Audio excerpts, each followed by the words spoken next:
All right, tonight we're going to recap last Saturday's Florida Derby and U.A.E. Derby, two races that have major Kentucky Derby implications. You see here the U.A.E. Derby was won by Mendelssohn, and it was won by an 18.5 length margin of victory. Mendelssohn, obviously, European connections. Aidan O'Brien trains, Michael Tabor owns. Won the Breeders' Cup Juvenile Turf last year, so he won our top 2-year-old grass race. But you see here the dam Leslie's Lady, Mendelssohn's dam. His broodmare has produced other monsters, and Beholder, chief among them. You know, you see when she went from synthetic to dirt here, she run 108 buyer figures at 2-year-old, one of the fastest.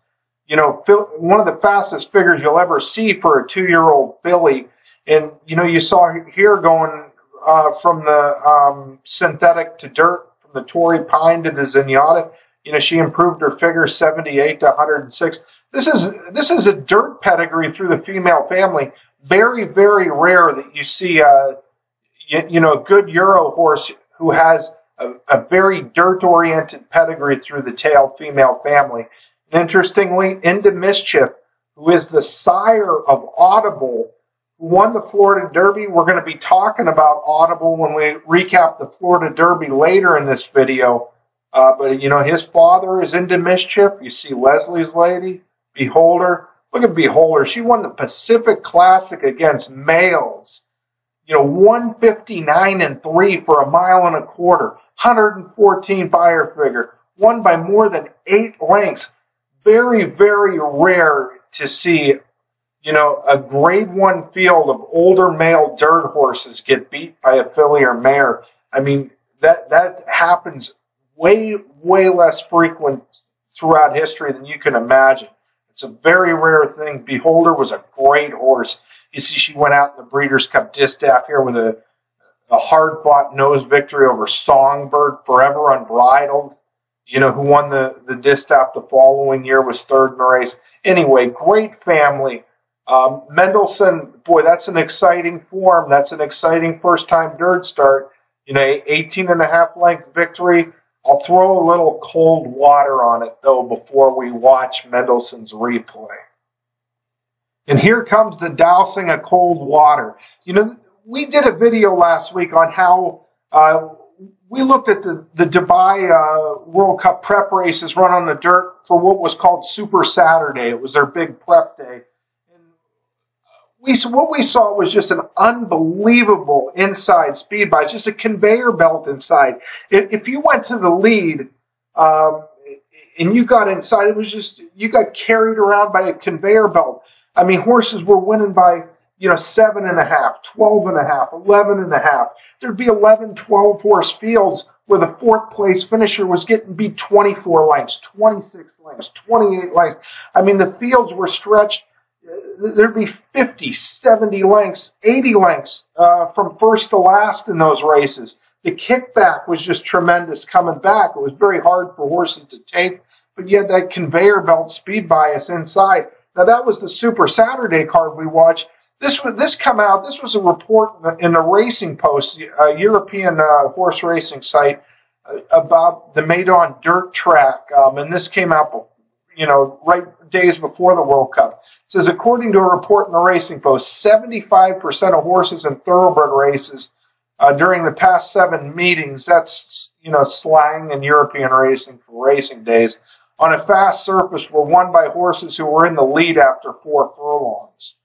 There are 4 thoroughbred races on the dirt on Saturday with the 10 mil. And, of course, 3 of these 4 were won wire to wire by, the $10 million Dubai World Cup was won by Thunder Snow, the long shot for Godolphin in the race, who managed to get inside, get to the lead. And as soon as he was able to cross and clear, as soon as Javier Castellano let him go on West Coast, anyone who was familiar with that track knew that Thunder Snow couldn't lose. I mean, when I saw it a quarter mile into the race, I didn't give Thunder Snow too much chance coming in, although he was a horse we talked about in that video is probably running as good as any horse on that prep day, because he was the only horse who was denied the lead on Super Saturday that was anywhere in the TV screen afterwards. So, you know, when Thunder Snow got the lead over West Coast, it was like West Coast got no shot. Thunder Snow might win this by 10, you thought instantly.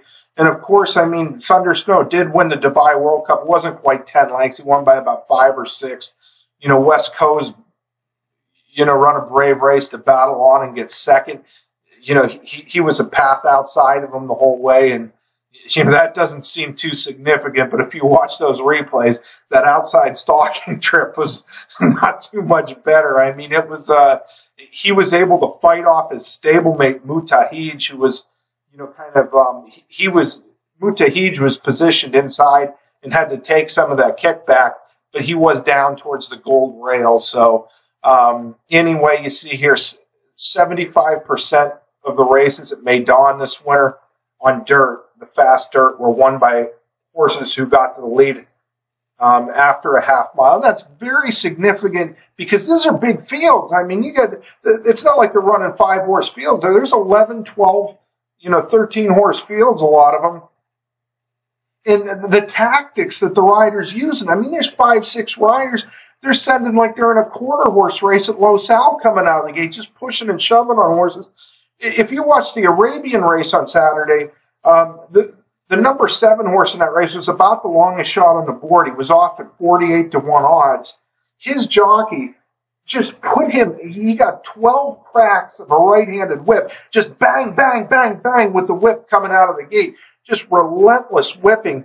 He hit him 12 times, but he was able to cross and clear, and he had the lead after 4 furlongs. So, I mean, you could take a 50-1 shot and gun him, ride him for his life with the whip to get to the lead early, and he would count against a stat like this. Anyway, I mean, we saw these races. We watched that Super Saturday. Just an insane, insane speed bias at Meydan. With that said, let's go watch the race. Here it is. We'll cue it up here. The 4-horse here is Mendelssohn in the purple colors. The purple, he's got purple silks, purple cap. The 5's the Godolphin horse, Gold Town. Now, this Godolphin horse was actually in the Kentucky Derby future betting. You know, he got a shout out from like the Gulfstream Park track announcer. Gave him a big shout out on Twitter when he won his prep by 11, and you know, he got to the inside, got the lead early, and he looked like, to the people who are more visually oriented, he looked like a freak, winning by 11 plus lengths. And he was actually, I believe, a slight betting favorite. He was a horse that they had Kentucky Derby futures on, was a slight betting favorite over Mendelssohn. But his win was biased. We'll run it here. Still a little bit nervous in the gates. Okay, watch. Good aggressive ride. Look at him pushing and shoving on the 4. You got Mendelssohn with the blinkers there, and the race is over as soon as he crosses and clears. If he crosses this horse here, which he's able to do, race is over. And this filly with the black silks inside right here ends up running second in the race. She outran her odds to be second over. You see the Godolphin horse outside. She was about 6 times the price of that. And, of course, Reride came up the fence to be third. But right here, you see this is just a dream set of circumstances for Mendelssohn. He was sent hard coming out of the gate. He was able to get, the inside speed position. And this is where, you've seen all the horses from there that have just run, that you get to the lead and you just run huge here. So we'll watch Mendelssohn continue on. He's going really good right now. The filly inside here, she's going to, drastically outrun her odds to be second. She never left the rail. She took some kickback, but look at Mendelssohn get away here. This is very impressive. Just skipping away. Everyone else is being hard ridden in behind him, and his rider really hasn't given him his cue yet. Now he kind of shakes him up a little, and tremendous drawing off, going to win by 18.5 lengths. This would be such an exciting performance if it wasn't for the smoke and mirrors of the bias. You see, look at the horse in third rallying inside of the big favorite. The Godolphin horse looked like, he was getting shout-outs on Twitter when he got the rail and was winning by double digits. He didn't get the rail, and that was, the difference there. So Mendelssohn, visually fantastic, huge margin of victory, but there were smoke and mirrors with that bias. And, of course, when we talk about, inside speed bias dirt tracks, what you have to think of is the Keeneland tracks of the late 90s and early 2000. I mean, they had just a surface that was especially in the spring. You'd get a Saturday in the spring, the weather was warm. They, try to speed up the track a little, do some maintenance on it, and you'd see, just some powerful speed biases that day. And, there's a notion that people have that sometimes people have that I think is just ridiculous. And that's that, these biases don't impact, high quality class horses. It's only, for cheaper.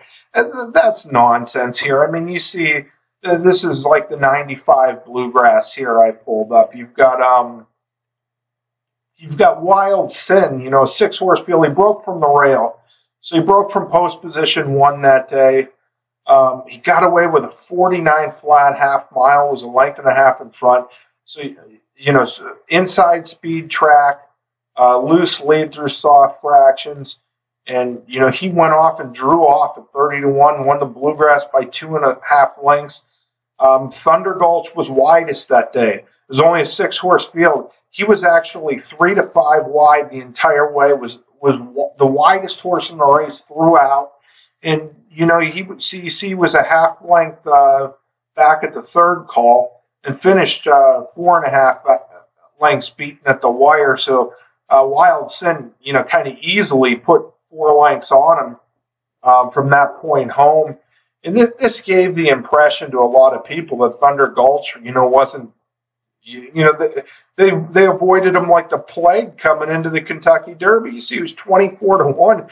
How often does a horse win the Fountain of Youth, win the Florida Derby, and go off 24-1 in the Kentucky Derby? But I mean, it was just a discouraging sight of seeing, the hapless Wild Sin power away from him, riding a bias. And, you got, not only did Thunder Gulch win the Kentucky Derby at 24-1, but the horse that was second in the Kentucky Derby that year, Tejano Run, he also ran this Bluegrass, and he was like the wide closer in the Bluegrass.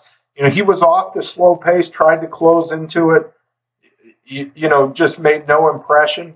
Well, they ran the third and fourth place finishers that got dusted by Wild Sin, come back and run 1-2 in the Kentucky Derby. Difference in fractions, 45-4. And there's no wild inside speed bias at Churchill. Churchill, like 99.9% of American tracks, they tend to be fair. There's no more tracks in America that are just radically speed biased, like Keeneland Dirt, could sometimes be in the 90s. I mean, we talk about biases here, but something very, very, over discussed. I mean, there's just, you don't see tracks like, Keeneland in the 90s and what Maydan was this winter too often, but it could be powerful when you do, you'll occasionally get days, and even maybe a stretch of a week or sometimes even weeks where there's a very powerful bias. But I mean, it's rare that it's, the same type associated with the same track and just constant ongoing thing. So, but, Wild Sin, he was never much horse before this Bluegrass, was never much horse afterwards. You see in these allowance, he wasn't even competitive in allowance races. Whereas, Thunder Gulch, he went on to win the Kentucky Derby, got beat less than a length in the Preakness, won the Belmont, won the swaps over DeHaas and Pettenville, won the Travers, beat older horses, giving weight away in a handicap race, with the wide trip there at Turfway. So, I mean, the Thunder Gulch, good, honest horse. Even a classy, honest horse when you're outside on a gold rail day, even if you're close to the pace. I mean, XY Jet threw that race away at Dubai in the sprint by, conceding the inside early to some local Dubai horses got no speed to match him, was just gunned inside of him. And, the rider in XY Jet just kind of let him go, just like Castellano did on West Coast, let the Godolphin horse go. They wanted to be in this, nice outside stalking position here like Thunder Gulch. Wrong thing when the track is, like it was. And one more thing quickly before we move along to the Florida Derby. But here was Sinister Minister. This was the horse that kind of, spelled the end for the old Keeneland dirt track. You see he was, he run a Golden Gate in the Cal Derby, got beat 4 lengths. Running the San Vicente was 6th, beaten 19 lengths. He won the Bluegrass. This is a grade 1 race. He won it by 12 3/4 lengths. He opened up 7 early. 116 Briz speed figure. I mean, that's absolutely enormous. I mean, you don't see grade 1 older horses run that kind of number, almost never, maybe once or twice a year. It just shows you how powerful an inside speed bias could be. It carried him. They actually bet Sinister Minister to 9-1 in the Kentucky Derby off that race. He was 16th, beaten 30 lengths to Barbaro. He never did anything before that. You see here his whole racing career, he had 2 wins. He won a maiden 62.5, so he won a maiden claiming race going 5.5 furlongs. And he won the grade 1 Bluegrass by 12 3/4 lengths. And then, he couldn't win an allowance race after. He was the kind of horse who was a big, big reason why Keeneland moved to a poly track, a synthetic surface. Their dirt track had just this harsh reputation, but it was a deserved reputation, for sometimes turning into a ridiculously inside speed track. Turfway was actually the first track to do it. They like the all-weather aspect of it. They run in the winter. But Keeneland followed. They tended to give 2 reasons, why they thought Keeneland should be a synthetic track. One, they said they felt it was in the best interest of the horses in the sport. It was a safer surface, in their opinion, better for the horses. But the second reason that they gave was, was that their dirt track was just, was ridiculously inside speed favoring. But of course, they went to poly track in, sometime around like 2007, 2008. And, eventually that didn't go over too well. I mean, that really changed the dynamics of the racing. Now Keeneland's back to a dirt track, and the new Keeneland dirt track is nothing, absolutely nothing like the old Keeneland dirt track. The inside speed bias at Keeneland, it's been gone since, like the days of Sinister Minister there. When they went to the poly track, it went away, and the new dirt surface hasn't brought it back. With that said, let's look at the Florida Derby now. And the Florida Derby was run at a viciously fast early pace.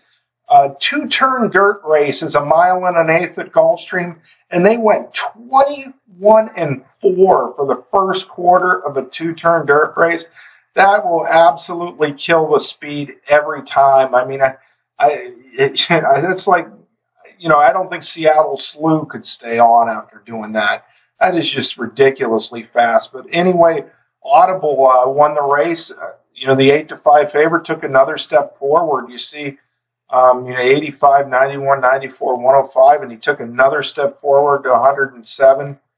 Hofberg, the recent maiden winner, was second. And I included Millionaire Runner's cut of form in here because I just wanted to show you how the horses who relaxed off the pace really did best in this race. You see over here was a 9-horse field, 9 horses in the Florida Derby. Millionaire Runner was this hopeless long shot with his 2% trainer that had no business being in the race. But they kind of did something that I guess, they could say proved out to be clever in hindsight. I mean, it was, they paid $1,000 for this horse, and he probably made half of his $59,000 in career earnings from running fifth in this Florida Derby. And they did it by, this is a horse with some speed. He had the lead early in the Remsen, faded, got beat 20 lengths. He pressed the pace in a one-turn race here. They went 139 for a mile. It's a one-turn mile. He had the lead early. But Bautista really deserves credit for riding a smart race. He took him in hand coming out of the gate, and he had him 18 lengths back. He was dead last. He was way back there, 18 out of it. They might have got even better results if they had him 30 out of it, the way the Florida Derby was run. It was ridiculous. They went too fast early. But you see the recent maiden winner, Hofburg, 9-horse field. Jose Ortiz had him in a great spot early. He was 8th, beaten 15 lengths. The only horse that was behind him early was the Hopeless Millionaire Runner. So Hofburg got all the best of the pace. He was a horse that we kind of liked for pedigree purposes. We thought he was improving. He won his maiden race earlier in March by just a half length, but he stepped up nicely, run a good second in the Florida Derby. And Audible, just such a cool, relaxed horse. He was a horse we kind of looked to play against. We wanted to bet against him as a big favorite in this race, and we maybe we're grasping at straws looking at his workout videos. He hadn't been training quite as well as he had in the Florida Derby. He hadn't been training certainly as aggressively coming into the Florida Derby as he had at other stages in his career. I mean, he's a $500,000 2-year-old in training purchase, but into mischief, son here. But he relaxed so nicely in this race. He was 5th. He was 11 back at the first call, and when some of the riders were starting to panic back there and kind of pushing, all the riders kind of wanted their horses a little closer. It seemed like from the back through the second call. Audible was just cool as a cucumber. He gave 3 positions away, and this is when Pletcher said in the post-race interview he kind of got a little concerned, from the 3/4 pole to the 5/8 pole, because Audible, he 9-horse field. He had only Millionaire Runner beat the Hopeless Longshot. He was second to last at the second call, but it's just he's a cool customer. He relaxed nicely, and he swept by to win by 3 lengths. Tale of 2 races, though. These were the horses who relaxed from off the pace. I'll show you the 2 speeds now. And here are the 2 horses that were involved in that wild 21-4 first quarter 2-turn dirt race. So that 21-4, part of that's run around a turn. Breakaway speed duel. You see Promises Fulfilled. It says hard used. It's a key word there, hard used. Strike Power, hard used. What happened in the Fountain of Youth, a mile and a 16th earlier in the month, Promises Fulfilled went to the lead, got no pressure. Strike Power, this was Strike Power's first time around 2 turns, and they just, they let Promises Fulfilled go. They wanted him to, relax and try to run as an efficient a race as he could, just to see where he was at. Promises Fulfilled went wire to wire. Strike Power was second at every call. They were out kicking the closers in the stretch. Good Magic, last year's 2-year-old champion, he got out kicked in the stretch. These 2 horses ran away from Good Magic in the stretch. There were pretty honest closers in that race. Strike Power and Promises Fulfilled, because they were able to relax early, run efficiently. They kicked away from the closers at a mile and a 16th. Now there'll be some sort of novice handicappers who might say, oh yeah, well the mile and an 1/8 they went this time, was kind of why they quit. That's ridiculous. An extra 16th of a mile is not going to make horses stop. The difference was the pressure. They went 23-4 and relaxed last time. This time they went 21-4, hooked up. Fighting for the lead. Basically, Strike Power had the rail. He wanted the lead, and he kind of, Saez sent him expecting Alvarado to let him have it, and the roles were going to be reversed. Strike Power would be loose on the front end in the Florida Derby, like Promises Fulfilled was in the Fountain of Youth, and Promises Fulfilled, would have to relax off of. Well, Alvarado had no intention. I mean, he sent hard coming out of the gate. So you had a pace war, and the result of that, Strike Power beaten 34 3/4 lengths. Promises Fulfilled 35 1/2 lengths. Hard used. Pressure can burst a pipe, and that's just a textbook example. There's been so many of them, but it doesn't matter if they're good horses. When they get hooked up early, they're always going to crack. They're never going to run to form. And you see their numbers here, 67, 68, nowhere near form. All right, here you see a pipe. Here you see pressure put to the pipe. We're going to run it, and that's what happens. All right, here you see a spray paint can. Here you see some pressure being put to it.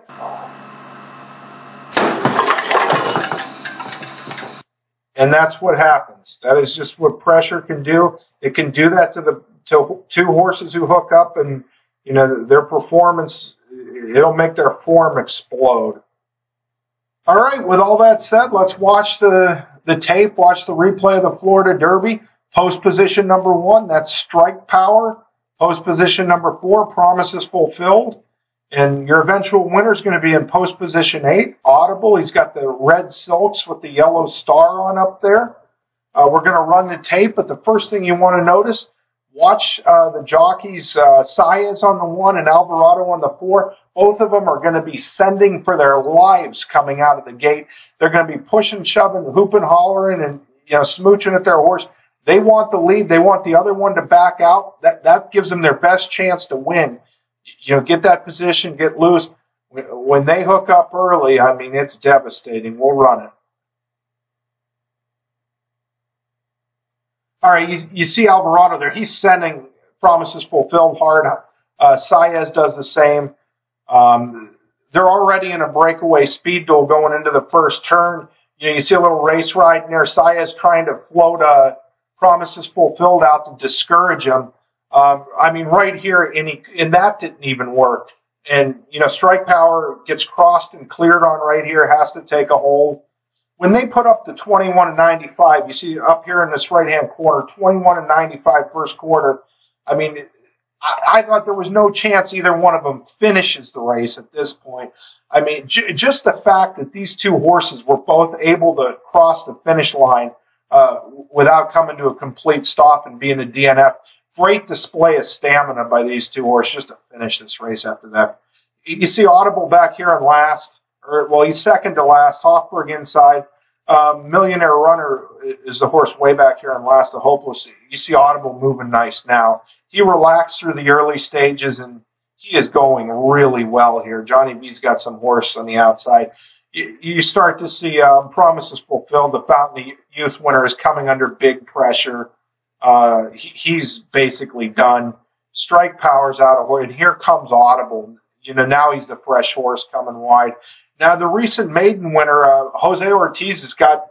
He rode Hofburg beautifully. He's got him in a great position here. The recent maiden winner, Hofburg, going to try to make a race of it here. He kind of lugs in a little. He idled last time if you watch, but Audible is just going better here. They're all getting tired a little bit. You see Audible drifting out, but they're the two fresh horses. And Audible draws off, wins the Florida Derby like a good thing. You see they went, the final, the come home time wasn't strong, but that was more a product of the pace than anything else.